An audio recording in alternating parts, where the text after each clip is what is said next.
Shalom HCC Families, sesaat lagi Anda akan menyaksikan atau mendengarkan Saat Teduh edisi hari ini. Mari persiapkan hati dan pikiran saudara untuk bersungguh-sungguh mengambil waktu, berdoa, dan menyembah Tuhan bersama-sama. Kami berdoa lewat Saat Teduh ini, saudara dikuatkan dan saudara diubahkan lewat firman Tuhan yang luar biasa. Mari siapkan hati saudara dan selamat menyaksikan.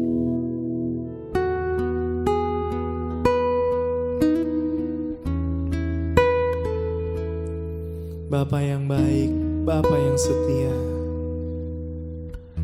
kami datang dalam hadirat-Mu Tuhan. Kami membawa pujian kami ingin menyenangkan Engkau Tuhan.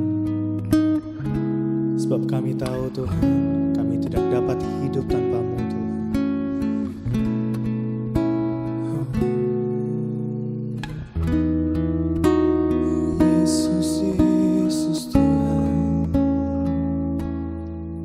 Saat ku berjalan, kasih-Mu menerangi langkahku. Tak ku bimbang, karena ku tahu Kau bersamaku.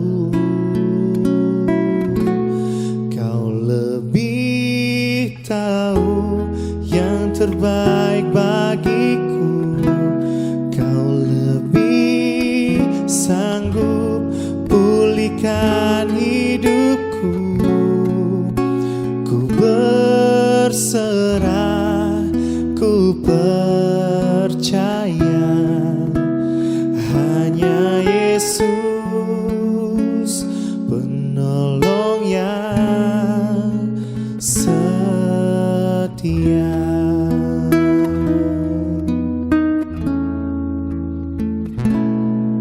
Saat ku berjalan,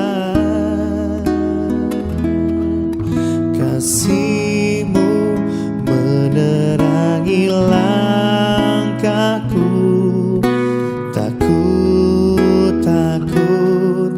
Tak ku bimbang, karena ku tahu Kau bersamaku.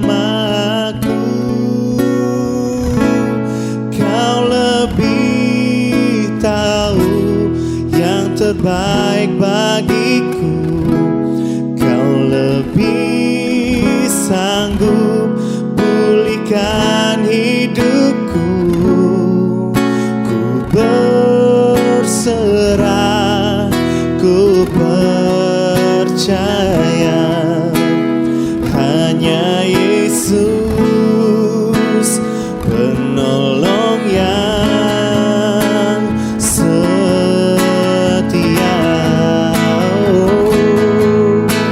Kau setia, Jesus.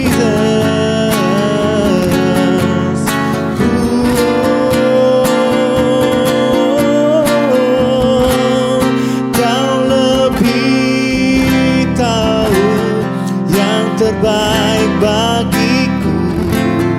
Kau lebih sanggup pulihkan hidupku. Ku berserah, ku percaya, hanya Yesus penolong yang setia. Hanya Yesus penolong yang setia. Hanya Yesus penolong yang setia. Oh haleluya.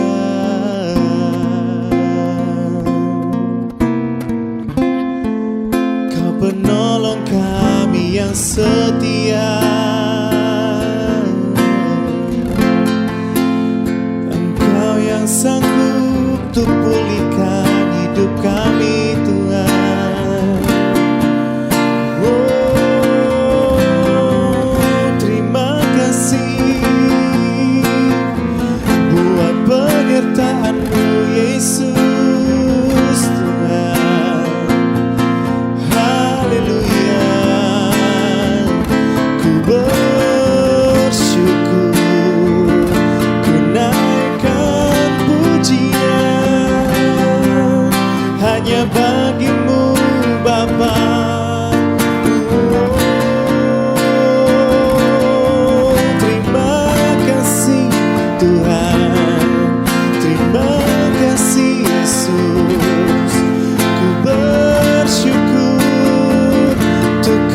kebaikan-Mu di hidup kami, Yesus.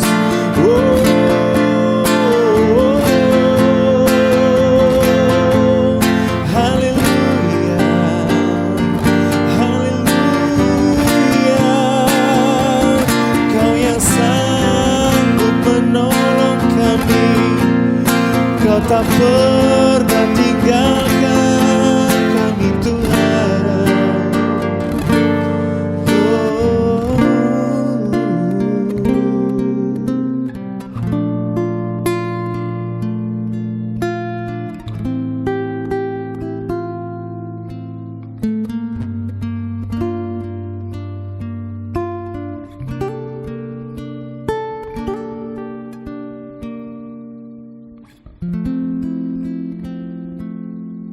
Hai Church, apa kabar? Saya berdoa sungguh setiap kita ada dalam perlindungan Tuhan, kita semua sehat, diberkati dan senantiasa kuat dan berpengharapan penuh dalam Tuhan Yesus.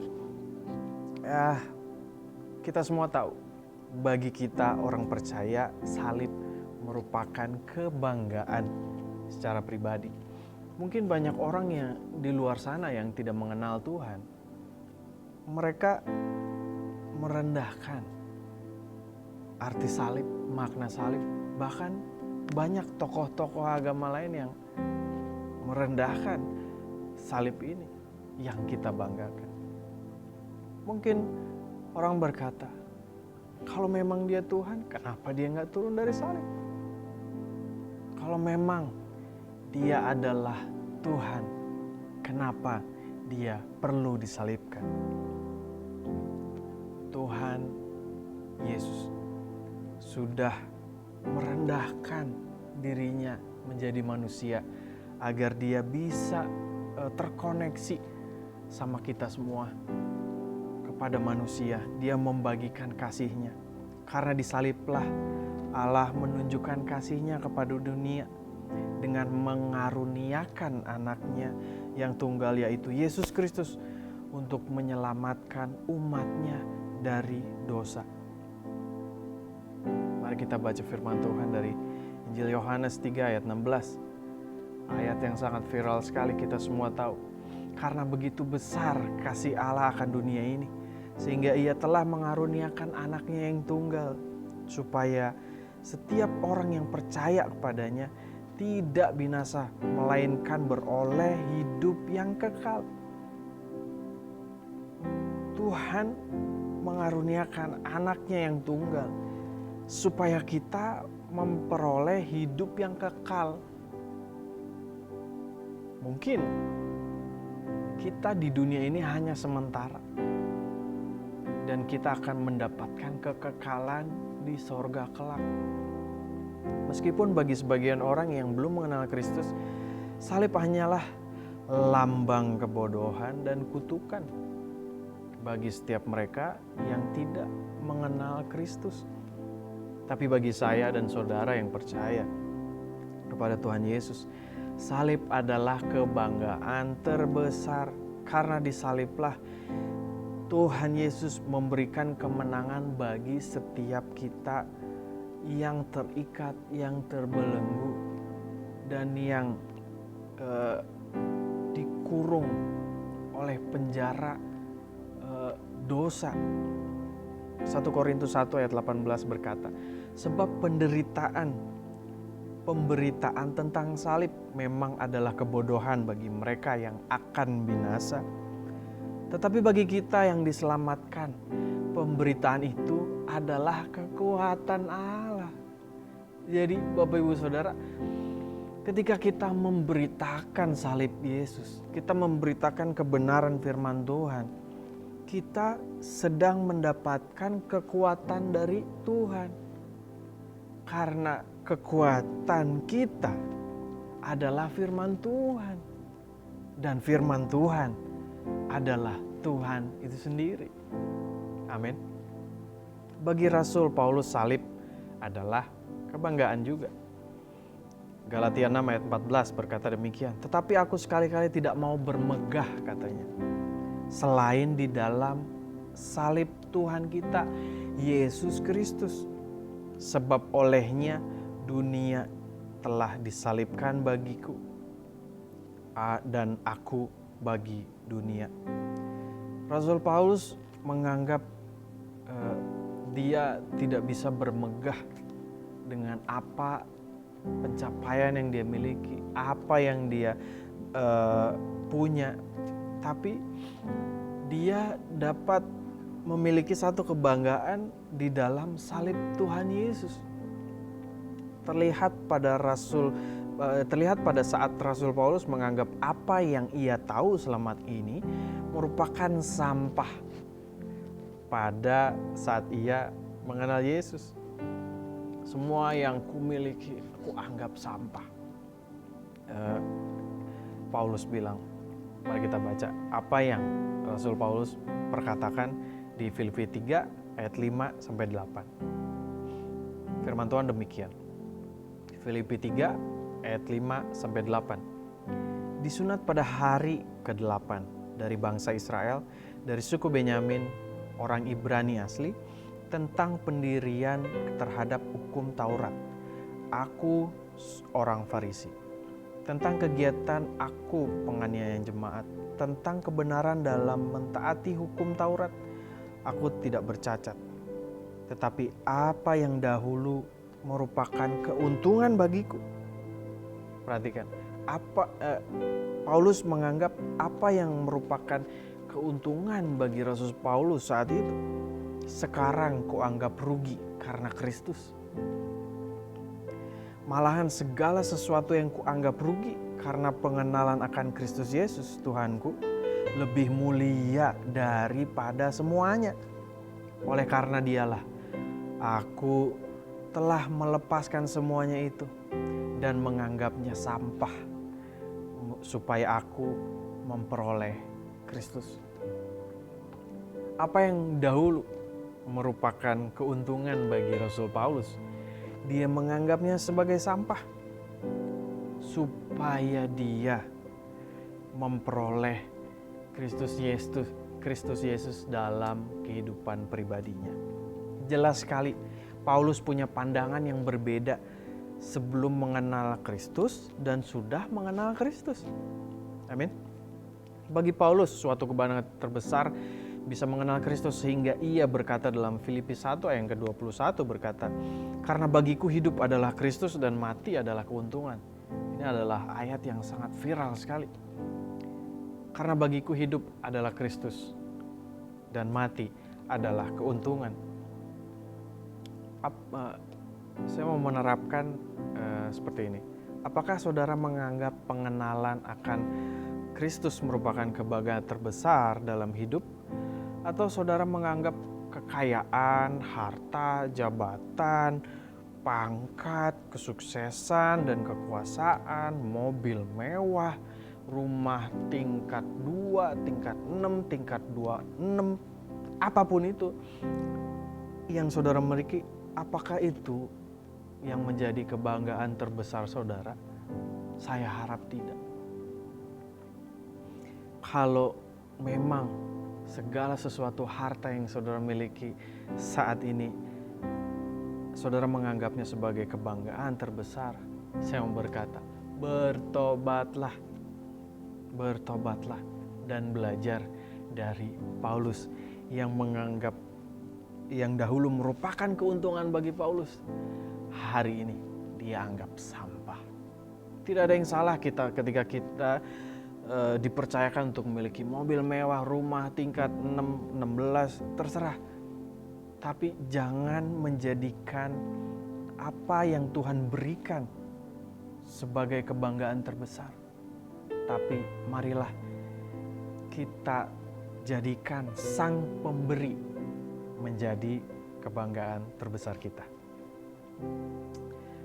Dan pertanyaan penting, mengapa salib menjadi kebanggaan orang percaya? Yang pertama, karena di salib ia menebus dan mengampuni kita. Efesus 1 ayat 7. Sebab di dalam dia dan oleh darahnya kita beroleh penebusan, yaitu pengampunan dosa menurut kekayaan dan kasih karunia-Nya. Dan yang kedua, karena di salib ia mendamaikan Tuhan. Ia mendamaikan Tuhan Allah dengan manusia. Dan yang ketiga, karena disalib, ia mengajarkan kerendahan hati dan ketaatan.